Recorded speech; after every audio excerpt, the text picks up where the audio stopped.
Matthieu, chapitre 16. Les pharisiens et les sadducéens abordèrent Jésus et, pour l'éprouver, lui demandèrent de leur faire voir un signe venant du ciel.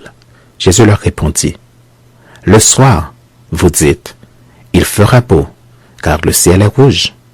Et le matin, il y aura de l'orage aujourd'hui, car le ciel est d'un rouge sombre. Vous savez discerner l'aspect du ciel et vous ne pouvez discerner les signes des temps. Une génération méchante et adultère demande un miracle. Il ne lui sera donné d'autre miracle que celui de Jonas. » Puis il les quitta et s'en alla. Les disciples, en passant à l'autre bord, avaient oublié de prendre des pains. Jésus leur dit, « Gardez-vous avec soin du levain des pharisiens et des sadducéens. » Les disciples raisonnaient en eux-mêmes et disaient, « C'est parce que nous n'avons pas pris de pain. » Jésus l'ayant connu dit, « Pourquoi raisonnez-vous en vous-même, gens de peu de foi, sur ce que vous n'avez pas pris de pain? Êtes-vous encore sans intelligence? Et ne vous rappelez-vous plus les 5 pains des 5000 hommes et combien de paniers vous avez emportés? Ni les 7 pains des 4000 hommes et combien de paniers vous avez emportés? Comment ne comprenez-vous pas que ce n'est pas au sujet de pain que je vous ai parlé? Gardez-vous du levain des pharisiens et des sadducéens. » Alors ils comprirent que ce n'était pas du levain du pain qu'il avait dit de se garder, mais de l'enseignement des pharisiens et des sadducéens.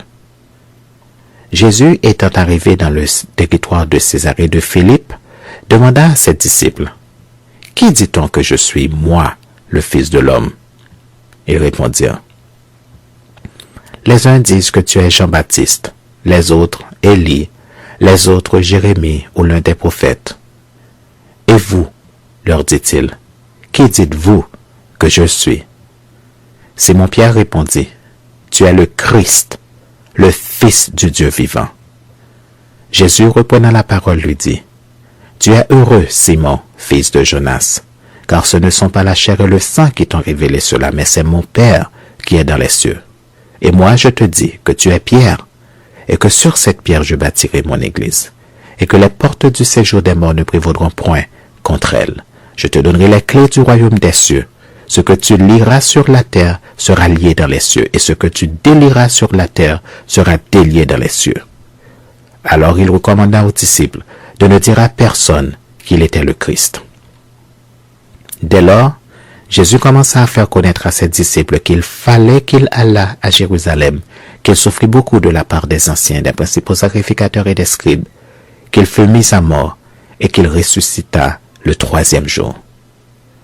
Pierre, l'ayant pris à part, se mit à le reprendre et dit, « À Dieu ne plaise, Seigneur, cela ne t'arrivera pas. » Mais Jésus se retournant dit à Pierre, « Arrière de moi, Satan, tu mets en scandale, car tes pensées ne sont pas les pensées de Dieu, mais celles des hommes. » Alors Jésus dit à ses disciples, « Si quelqu'un veut venir après moi, qu'il renonce à lui-même, qu'il se charge de sa croix et qu'il me suive. Car celui qui voudra sauver sa vie la perdra, mais celui qui perdra sa vie, mais celui qui la perdra à cause de moi, la retrouvera. Et que servirait-il à un homme de gagner tout le monde, s'il perdait son âme? Ou que donnerait un homme en échange de son âme? Car le Fils de l'homme doit venir dans la gloire de son Père avec ses anges. Et alors, il rendra à chacun selon ses œuvres. Je vous le dis en vérité, quelques-uns de ceux qui sont ici ne mourront point qu'ils n'aient vu le Fils de l'homme venir dans son règne. »